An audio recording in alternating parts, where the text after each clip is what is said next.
Cənab Molla, icazə ver sənə bir sual verim. Ne deyirsən? Mən bayaqdan bəri sənin o gözəl kəlamlarına qulaq asırdım. Hə. Deyirəm cənabımız gərək ərəb dərsində çox güclü ola, elədir. Ne söylüyorsun gədə? Molla olmaq, mərsiyə demək məyər asan əmirdir? Ərəb dərsini tamam eyləməmiş səni heç minbərə qoyarlar. Çox gözəl. Onda cənab Molla, mənə deyin görüm ərəbcə çörəyə nə deyərlər?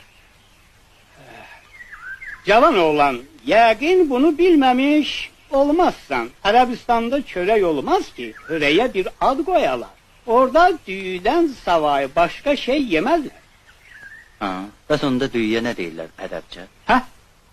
Qardaş oğlan. Cemaat düz deyirmiş ki, sənin ağlın başında deyil.